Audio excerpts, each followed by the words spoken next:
Kembali lagi di Unseen, ruang untuk merasakan karena tidak semua bisa dilihat. Oke, Unseen kali ini gue gak akan nakutin kalian dan gak akan ngebahas tentang psikopat. Tapi gue mau berbagi cerita aja sih ke kalian semua selama syuting DMS di tahun 2022 ini. Karena kan pasti ada aja ya beberapa cerita yang ke-skip atau ada cerita yang seru yang emang belum pernah diceritain ke kalian semua.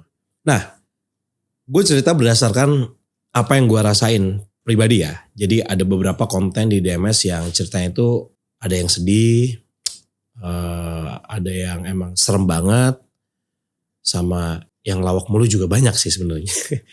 Jadi gue mau bahas beberapa kontennya. Oke, langsung aja kita flashback ke ceritanya.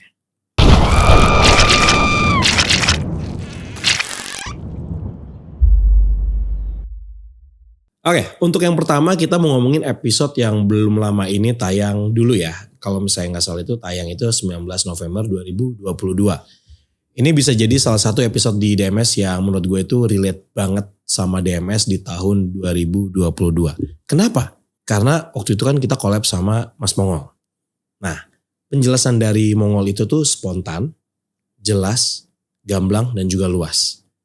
Nah, kalau kata Mbak Sarah itu kan penjelasan level up ternyata DMS itu tuh udah ada di area itu. Jadi menurut gue episode itu tuh buat kita nambah wawasan sekaligus membuat kita tuh untuk lebih hati-hati di tahun-tahun berikutnya.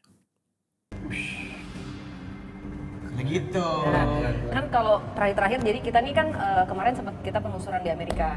Nah pada saat di Amerika itu kita menemukan energi lain lah gitu. Dari situ aku jujur belajar sesuatu yang baru lagi dan aku tahu itu udah levelnya udah lain nih, udah berbeda. Udah bukan teritori kalau di UN. Iya, jadi main di atas level atas. Nah itu aku tahu itu udah demon. Nah tapi waktu itu kesana atau astral projection? Kesana kita penelusuran kesana. Soalnya ada yang berangkat kesana astral terus ngobrol mereka. Aku jadi kita kesana. Nah langsung Alcatraz langsung. Ke Alcatraz dan Preston Castle. Jadi pada saat itu setelah itu aku ngerasa gue udah di marking sama mereka. Once you're marked kayaknya istilah sataniknya kalau lu udah naruh kaki lu di situ berarti lu akan dicari. Kayak gitu kan. Nah, terakhir pada saat kita penelusuran nggak tahu kenapa selalu nembus energinya ke mereka yang sudah ke level mereka. Gitu. Aku sama sekali kayak awalnya terintimidasi juga, cuman aku merasa ya udahlah mungkin emang ini jalannya kita dan kita harus tahu gimana caranya menyelaraskan dan jangan sampai terpengaruh karena bener-bener aku ngerasain mereka bukan yang nakutin nyekek gitu, nggak kayak gitu, mereka beneran masuk mau kayak merusak pikiran dan memancing apa jadi, yang ada di dalam diri kita. Istilah kasarnya adalah mengontrol your mind dari beside-nya mereka. Iya kan. Dan di saat mind terkontrol, your heart open, udah nice to meet you. Iya, itu. Nanti udah mulai bisa apapun bisa dilakuin, tapi connectingnya nanti tetap dark side. Dark side yang paling berbahaya kalau dia under bawah. Iya. Karena pasti akan disambut langsung alma babe namanya Apollyon. Malaikat jurang maut kalau bahasa Indonesia. Kalau Bapak merasa atau melihat? Enggak. Aku yang nggak paling sensitif, yang nggak punya kekuatan di sini. Tapi pingin tahu. Hah? Pingin. Enggak, aku bantu-bantu aja. Coba you not try something. I think it's good. Cobain. Enggak, udah nggak apa-apa. No. Maksudnya begini, apa yang ada di otak lu itu kan sebenarnya banyak. Rasa penasaran lu kan juga sangat tinggi. Iya. So kenapa lu nggak turun? Apa karena lu nunggu momen? Enggak. Ingat loh, momen udah lewat tapi lu nggak ambil. Lu mau nunggu kapan lagi momen itu? So kenapa nggak coba hari ini? Enggak lah, nggak apa-apa lah. Enggak lah, di kerlingan mata lu juga udah lu mulai bisa melihat something yang menurut lu. Gue pengen pasti dulu ini bener gak sih? Mbak tolong mbak. Iya dong. Iya kan? Nggak tahu sih, mungkin aku suka deny juga. No. Ingat baik-baik. Lead lu cewek. Leader lu kan Sarah. Sarah itu butuh dua orang yang ada di kiri kanan. Bebeknya dia itu di depan. Nah kalau ke kanannya timpang, nggak mungkin kan bebeknya pindah ke kanan. Sedangkan lu di kanan nggak bisa, padahal lu bisa. Ayo, uji coba. Mau uji coba? Matiin lampunya, lu lihat ke depan, lu lihatnya apa? Selain banyak sosok hantu yang digambarkan sama Mas Wisnu dan juga yang dimediasi sama Mbak Sarah, di episode ini gue juga bukan ditantang sih sama Mas Mongol ya, lebih kayak disupport, didukung dan didorong secara lebih cepat.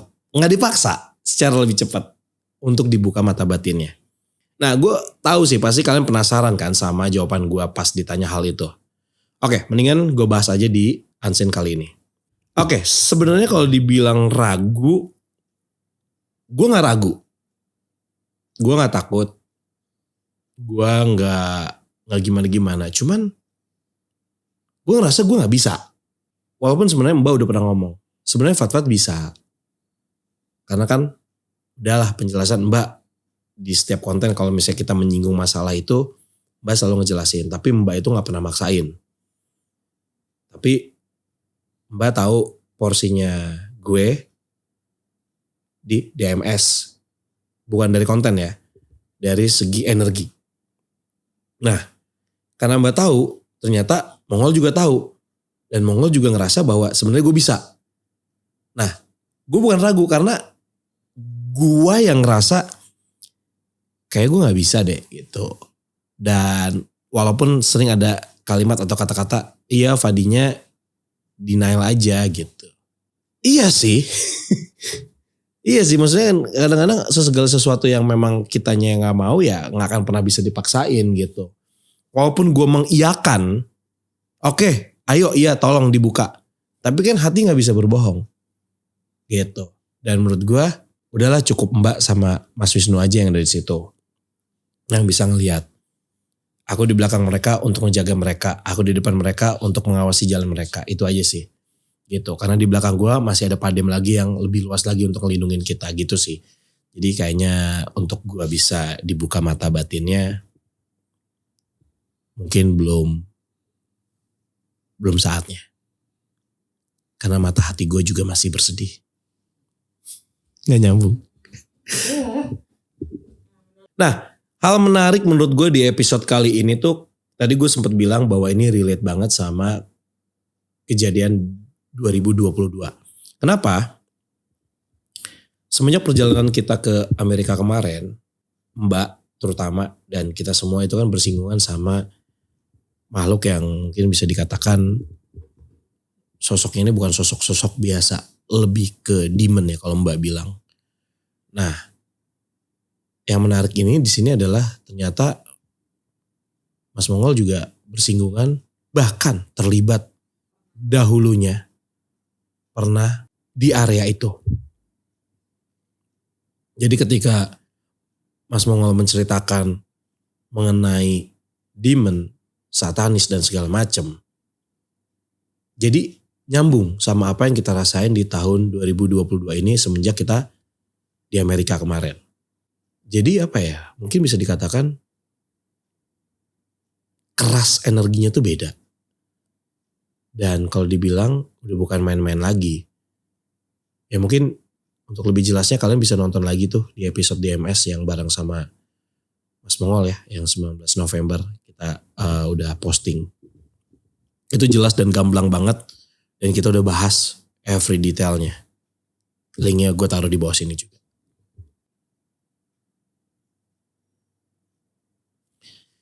Yang terjadi di balik layar di episode itu. Apa dulu nih yang terjadi kayak gimana dulu nih?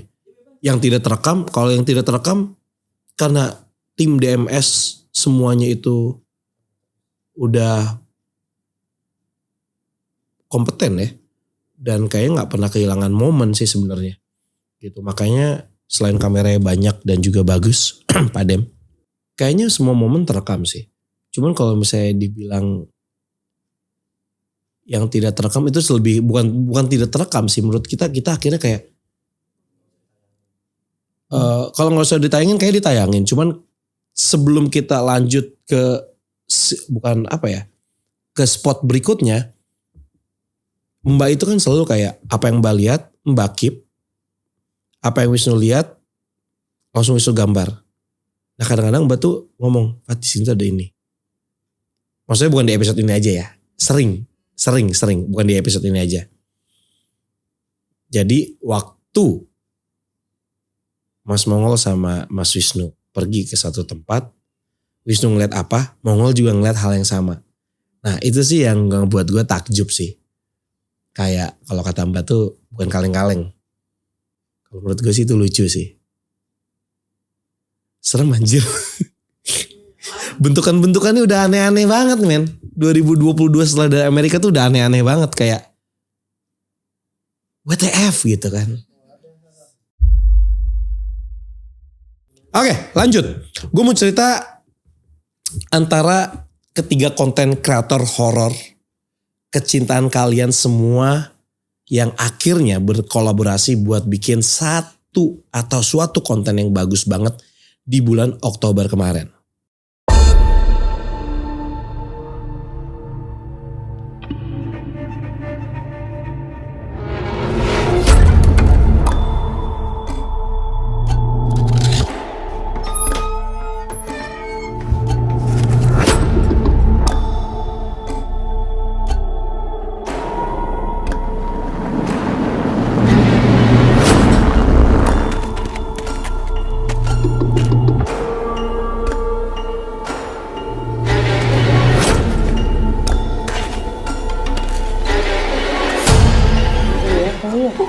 Pernah dikasih. Aku minta tolong.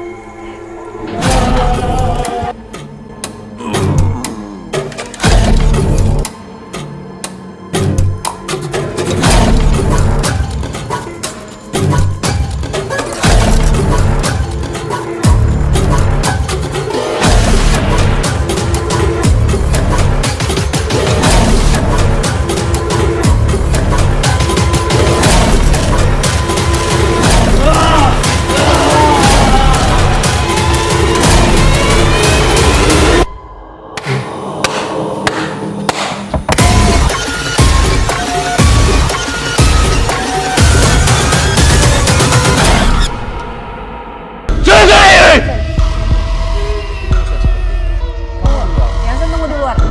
Kalian itu apa? Kesini lagi!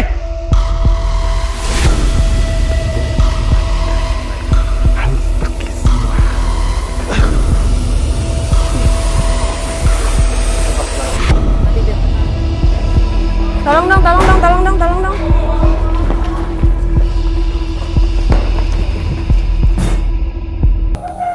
Bisa bicara kamu? Bisa bicara nggak? Iya bisa bicara nggak? Oke, bisa bicara. Kata ditanya. Kenapa kamu suka ganggu orang-orang yang di dalam? Kenapa kamu gak selalu ganggu orang-orang yang di dalam? Kamu aslinya dari mana? Bosan. Ya nggak kayak gitu dong caranya. Bosan. Kamu gak punya temen ya? Hah? Ada. Temen-temen kamu banyak situ. Bebas. Boleh janji nggak jangan ganggu lagi? Kamu suka bohong masalahnya. Jangan kamu ganggu lagi ya. Boleh tinggal di sini tapi jangan ganggu. Ya? Siapa yang nanam kamu di sini? Siapa yang naruh kamu di sini? Ngomong yang bener. Ayo, ngomong yang bener. Bisa ngomong nggak?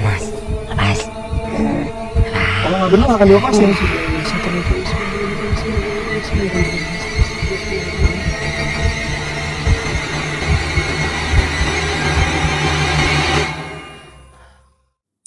Gue tahu collab ketiga konten kreator ini banyak banget ditunggu sama kalian semua, sampai banyak banget yang request. Kita waktu itu syuting di pabrik gula Sindang Laut daerah Cirebon yang udah gak beroperasi cukup lumayan lama. Tapi mereka ini beroperasi selama kurang lebih 122 tahun. Nah, di sini banyak banget kisah menarik. Ada hantu lokal, hantu Jepang, hantu Belanda. Pokoknya semua ada. Ya lu bayangin udah 122 tahun. Negara kita aja belum 100. Gitu. Kalau dibilang mengesankan, menurut gue ketika syuting jurnal kisah misteri ini epic semuanya. Tapi yang mengesankan tetap kesan pertama. Ketika DMS, ketemu sama Jurnal Risa, dan ketemu KTJ bareng di satu hari itu, di satu lokasi horor. Itu ngebuat gue merinding sih. Kayak, wah gila. Wah ini gue merinding lagi men. Gue merinding lagi nih. Kayak, gila ya kejadian juga nih. Kejadian juga yang kayak gini. Yang kalian harapkan, yang kalian request. Dan sebenarnya sebelum kalian harapkan dan kalian request, ini adalah salah satu cita-cita dari Mbak Sarah. Mbak udah pernah cerita ini kayak, aku tuh punya impian pengen banget bikin konten collab. Udah lama banget sebenarnya. Yang tidak pernah tersebut lagi sampai akhirnya terwujud di tahun 2022. Jadi menurut gue, Jurnal Kisah Misteri keren sih. Tapi kalau misalnya kalian pengen ada lagi, kalian gangguin aja Pak Demian. Untuk dibuat lagi di tahun 2023. Ayo spam Instagramnya Pak Dem sama kontennya Pak Dem di YouTube. Serbu Pak Dem. Biar diwujudkan lagi. Karena ribet men syutingnya men. Sumpah super ribet. Dan itu 2 hari terlelah sih. Untuk gue pribadi. Karena kita syuting dari mulai matahari terbenam, hampir terbenam. Kalau misalnya dari Padem dan kru-krunya Jurnal dan juga KTJ juga mereka juga udah standby dari sore. Dari matahari masih ada karena mereka harus bikin stock shot dan segala macem. Tapi untuk kita sebagai host yang semua host, hitungannya misalnya dari jam 6 atau jam 7 kita selesai jam. Hari pertama kita selesai jam 2, hari kedua kita selesai setengah 5 pagi. Ya, itu. Capek cuy. Capek lah. Lu udah tahu berapa jam gue syuting. Gue baru syuting episode kedua. Bareng sama KTJ. Wah itu Om Hao kacau. Om Hao kacau men. Kena serdadu Jepang. Diang. Mungkin waktu itu kalau misalnya kalian harus nonton lagi di episode KTJ. Itu ada posisi di mana. Kan itu kan dibuat ngurut ya. Episode pertama Jurnal Risa, episode kedua nyambung di KTJ, episode ketiga di DMS, begitu lagi balik lagi Jurnal Risa, KTJ, DMS di episode terakhir.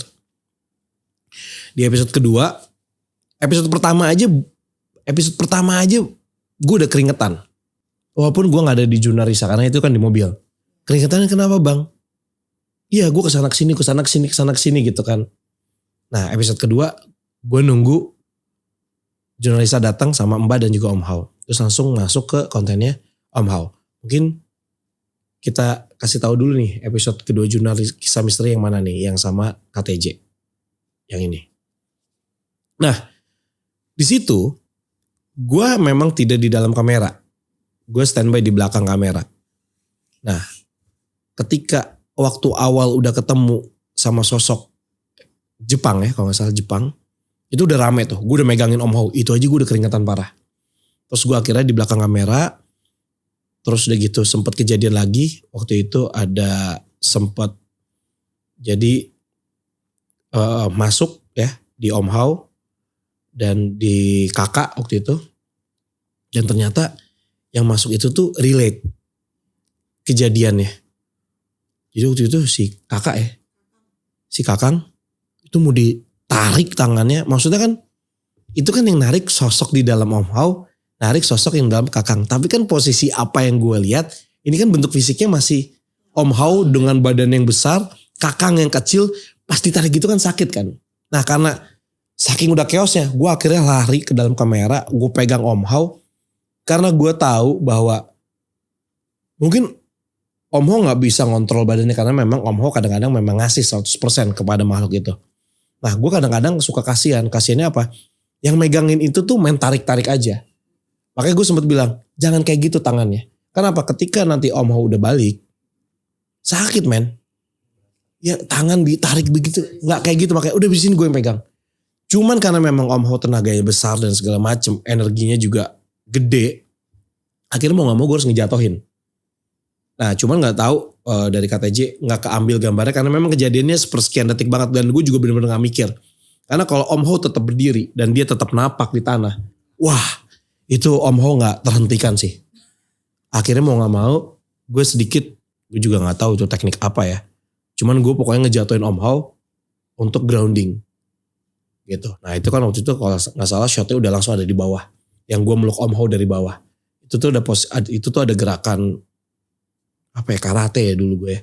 Jadi gue ngejatuhin lawan untuk nenangin sih. Bukan ngebanting tapi menjatuhkan, karena jatuhnya bareng sama gue.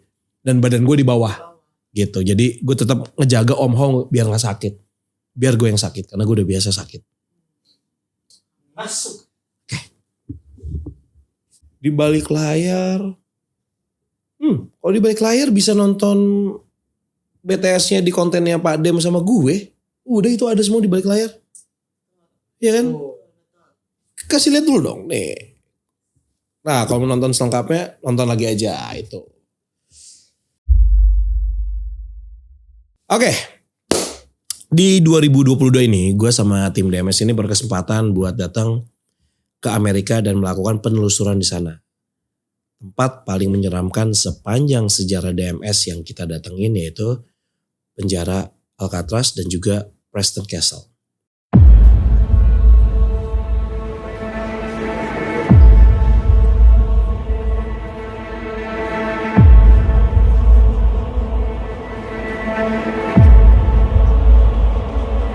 Is there anyone here? If you can communicate.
By the way, episode ini kan memang gak tayang di channel DMS ya, tapi tayangnya itu di tiket.com. Jadi kalian memang bisa cari kata kuncinya Nelusur Season 2. Tapi gue akan ceritain apa yang gue rasakan selama di sana dan pengalaman atau cerita mengerikan apa yang gue dapetin setelah balik dari sana. Yang dirasakan waktu gue datang ke Alcatraz pertama kali, amazed. Kayak, gue tuh kayak ngomong terus ke Mbak.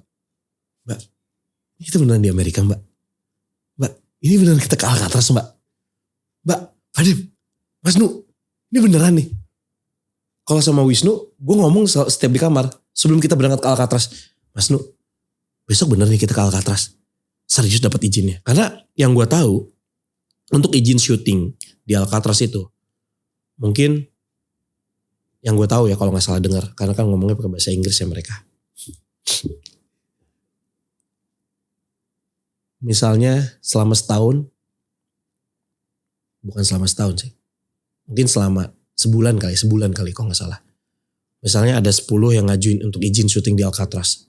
Jadi yang diizin cuma 1 dari 10 per bulan kalau gak salah untuk izin. Dan di Alcatraz itu kita syuting, kita kan harus nyebrang itu dulu tuh. Ya, itu lautan apa danau gue gak tahu tuh. Lautan ya? Laut bukan danau. Lautan, naik kapal. Jadi Alcatraz itu kan udah jadi museum. Nah, pengunjung terakhir pulang dengan kapal, kita datang. Nah di Alcatraz itu udah gak ada siapa-siapa lagi. Cuman kita tim DMS sama 3 orang. 2 ranger, 1 penjaga pantai. Yang which is kita diisolasi di situ. Jadi cuman kita doang. Energinya di Alcatraz sebenarnya besar. residual energinya juga banyak dan berlapis-lapis dari ratusan tahun yang lalu, yang mana ternyata Mbak bisa masuk ke layar itu sebelum Alcatraz ada malah. Mungkin karena fokus gue terlalu amazed. Wih keren. Jadi gue tidak berefek apapun ke gue. Jadi gue fokus gue tuh kayak Alcatraz men. Wow Alcatraz kayak. Kita foto sini. Kita bikin syuting sini. Jadi gimana sih? Excited banget sih. Lebih ke situ sih gue. Hal yang ngeri ada tetap.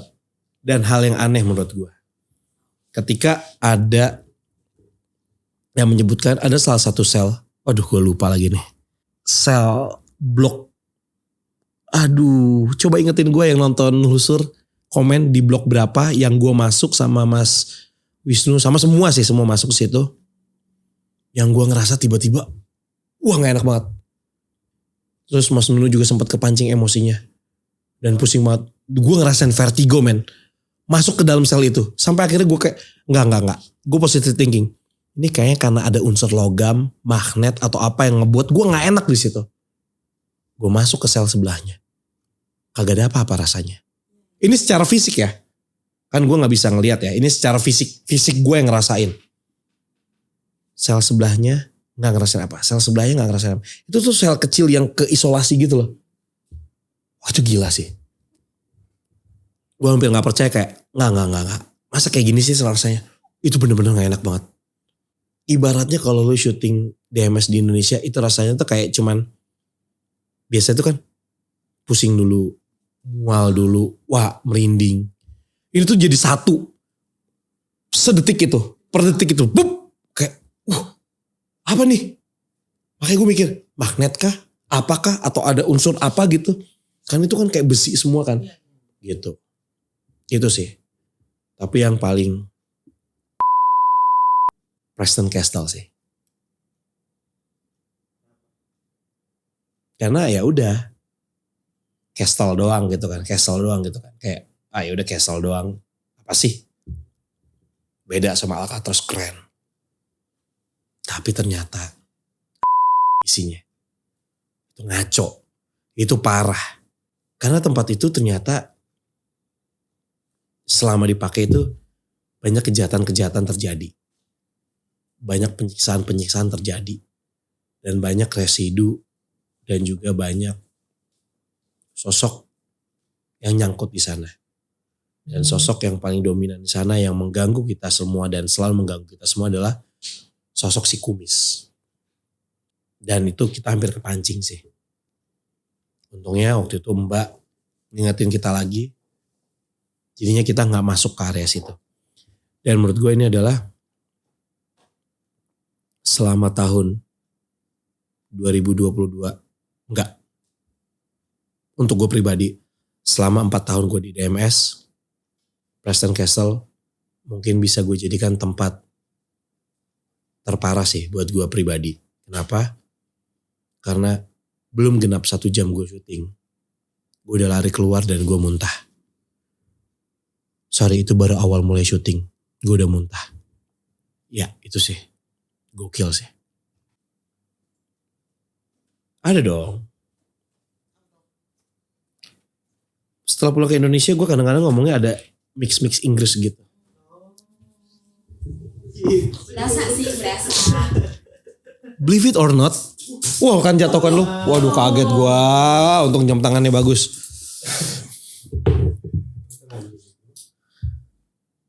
Apa ya? Ada yang berubah gak? Ada. Kita lebih sering bersinggungan sama sosok demon di Indonesia. Ya yang pasti sih yang kayak tadi di awal ya. Yang gue jelasin di episode Mongol. Yang sama Mongol itu kayak kita lebih sering bersinggungan sama sosok si demon ini sih. Dan itu sebenarnya jujur buat gue sih sebenarnya gak enak ya energinya. Apalagi buat Mbak yang komunikasi sama mereka. Itu sih yang ngebuat gue jadi agak lebih worry sekarang itu. Next yang mau gue bahas itu tentang hantu genit ya. Jadi di DMS itu kan kadang-kadang sering banget nih kita temuin hantu-hantu yang kisahnya itu kan sedih. Ada juga hantu yang kocak sampai hantu yang lenje genit gitu. Nah salah satunya di episode ini nih. Katakan. Menyesal. Iya.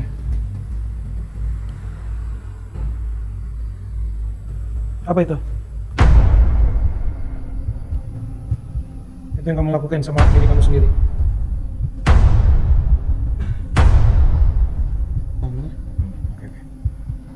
Itu yang kamu lakukan. Kamu menyesal. Kamu lebih menyesal dengan apa yang terjadi pada saat kamu hidup. Apa kamu mengakhiri hidup kamu menyesal?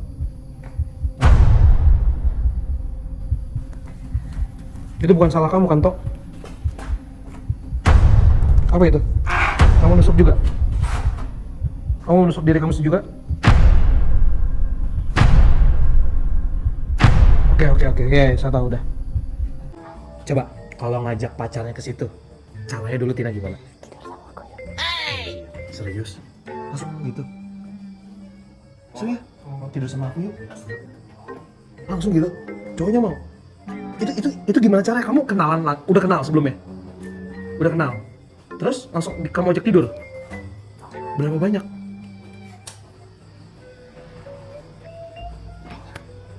Wow. Kalah? Hah? Pengen peluk boleh nggak ya? Boleh nggak Pak Dem? Joya tanya sama dia boleh nggak dipeluk? Tapi ikut. Ya. Kalau ikut ada dia aja, dia bisa. Hah? Sorry, waktunya lagi sibuk. Coba tanya dia, tanya aja dulu. Kayak biasanya kalau kamu ngajakin Bobo. Udah nggak bisa. Ya udah tak apa-apa, pengen peluk. Mumpung boleh minjem badan nih. Tanya aja cepetan. Boleh peluk gak? Tapi aku mau ikut. Kamu mau ikut? Iya. Tapi dia udah punya istri. Gak apa-apa deh. Hah? Boleh gak sih? Ya aku pengen banget nih. Pengen apaan? Pengen dia. Pengen begitu ya? Hah? Udah nggak bisa, oke. Yang penting udah sadar itu nggak bisa. Tapi bisa digereyangin. Boleh gak? Boleh gak? Ya udah nanti malam main aja ke tempat dia. Nggak apa-apa ini digerayangin. Ya maaf mbak. Maaf janji. Iya maafin aku nih. Iya maaf ya mbak. Maaf ya mbak. Iya maaf ya mbak. Iya maaf ya. Maaf ya.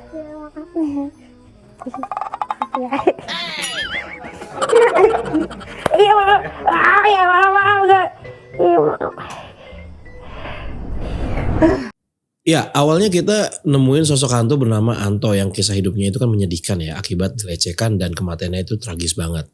Nah terus akhirnya nemu nih sosok hantu genit yang namanya Tina. Yang demen banget sama salah satu tim DMS. Yaitu Bos Q. New. Jadi berkali-kali minimalisasi sama Mbak Sarah yang tadinya dia mau ngikut tuh ya. Tapi dimarahin sama Mbak Sarah. Tapi episode ini endingnya tuh bikin sedih sih sebenarnya. Ya sebenarnya kadang-kadang kita nggak pernah tahu ya. Sosok-sosok yang kita anggap serem ini ternyata mereka itu menyimpan luka yang cukup dalam. Sosok-sosok yang kelihatannya happy-happy aja, seneng-seneng aja. Tapi ternyata mereka menyimpan kenangan buruk yang membuat mereka itu tidak ingin memperlihatkan kesedihan mereka. Itu pun yang terjadi sebenarnya sama manusia-manusia yang masih hidup sebenarnya. Di balik layar gue gak tahu, gue harus nelfon New dulu ya. New yang nemenin Bobo semalam istri apa Tina? Ya. Gak ada sih, semuanya udah ada di episode Hantu Genit gitu. Oke, kita lanjut. Di bulan November kemarin juga ada momen di DMS yang bikin gue itu hampir kena mental nih. Gara-gara nanyain sosok penguasa yang ada di tempat itu. Sampai-sampai Mbak Sarah itu badannya kebanting. Terus juga muter. Dan kayaknya semuanya saat itu langsung panik sih. Bisa. Oke. Gue minta lampunya mati ya sekarang. Kasih tipis.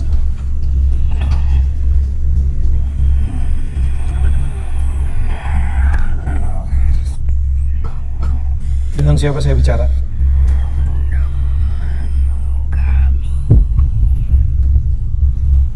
Siapa ini?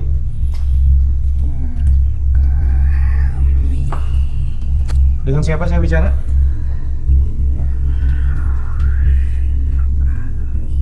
Oh, kamu nggak hanya satu ya?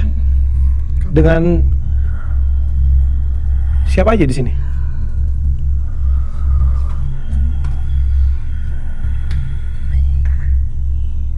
Siapa yang paling dominan di antara kalian? Ngomong sama saya. Ada yang paling dominan? Siapa pemimpin kalian? Ngomong sama saya. Bisa bicara? Hah? Siapa pemimpin kalian? Bicara sama saya. Bisa nggak?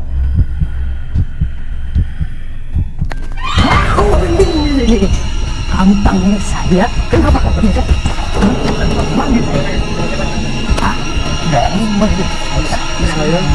Saya mau bicara sama kamu. Ada apa yang terjadi dengan tempat ini? Baik. Iya, saya baik-baik. Saya baik-baik. Kenapa kamu seperti itu?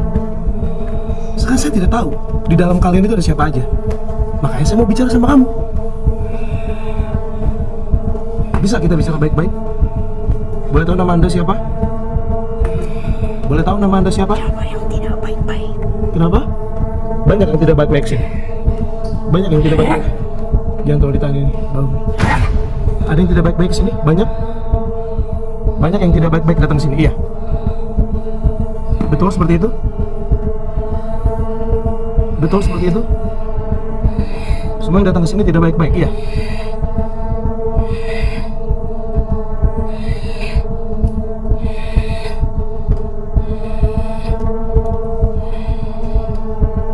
Ada apa yang terjadi dengan tempat ini?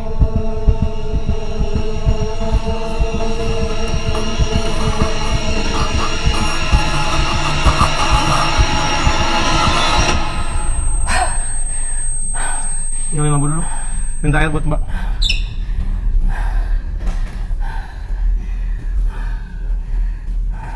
Masih tegang ini, Mbak.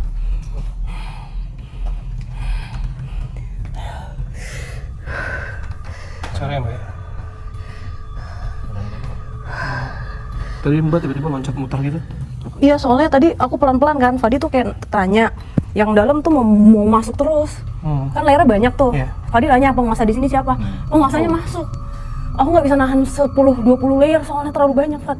Nggak kuat aku. Sorry ya. Habis bingung. Nggak kuat aku. Kamu- Nahannya terlalu tinggi. Ya kan dipanggil ya, dia datang.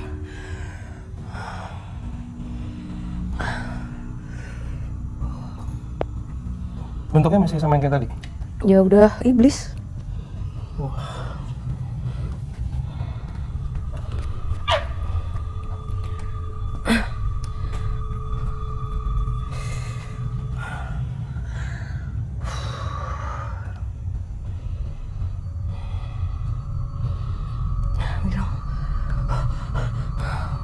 Anjir. Dulu sini, biar nggak tegang lagi. Sini. Badan di punggungnya Mbak aja. Oh, dipegang ya.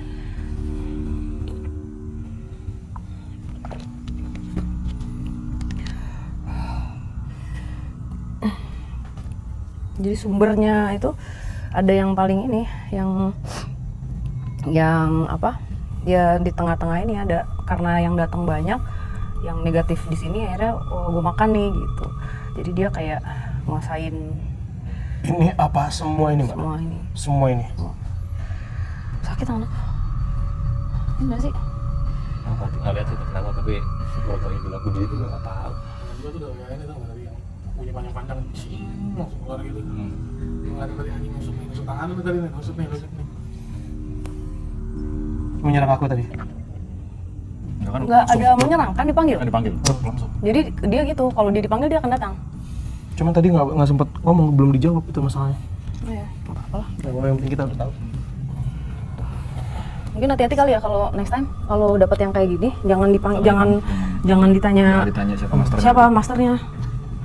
Dari atas loh, Fat, 20 duk, masuk dia. Aku nggak siap. Jadi seingat gua sosok ini tuh awalnya manusia yang dianggap sama orang-orang itu sebagai manusia sakti ya. Padahal enggak. Sampai akhirnya dia ngilmu di gunung dan mengabdikan dirinya kepada sosok setan sampai bertemulah sama sosok jahat yang ngambil wujud si manusia itu. Yang gue rasain, gue kaget jujur. Karena kan gue gak tahu ya. Ini sosoknya apa?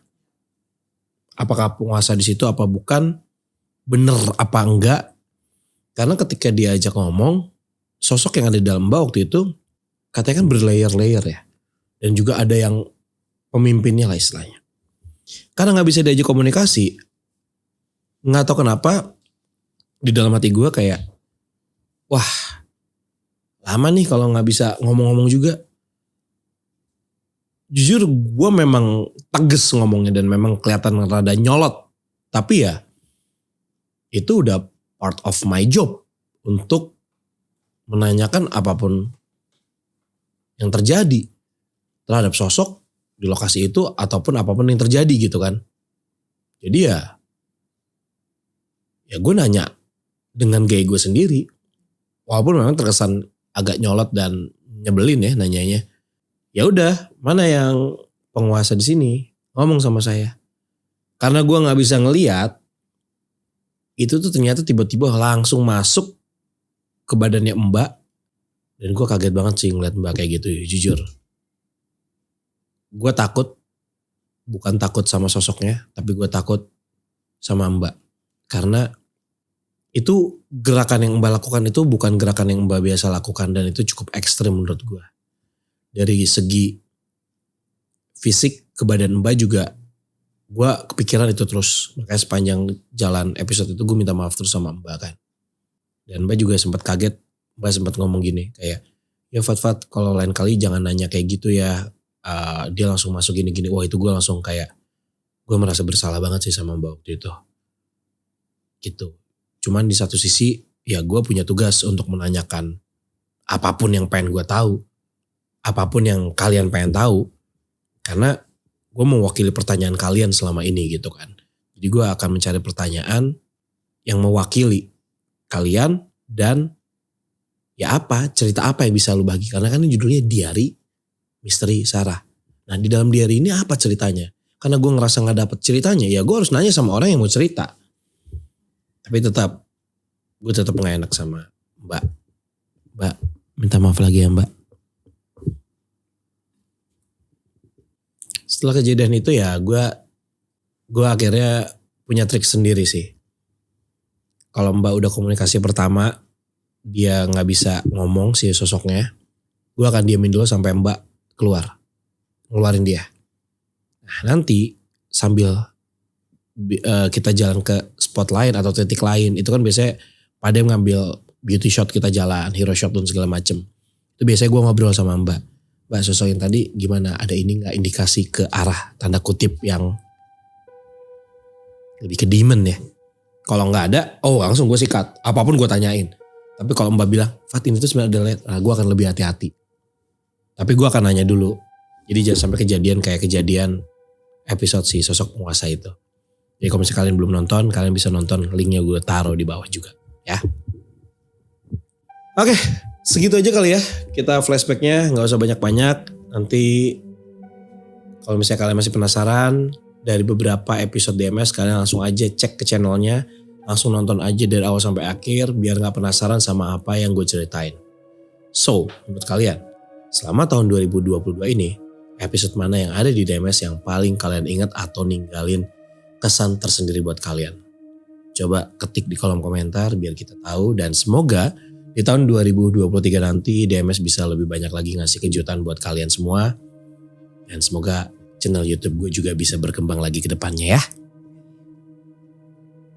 Jangan lupa untuk subscribe, like, comment, and share. Thank you.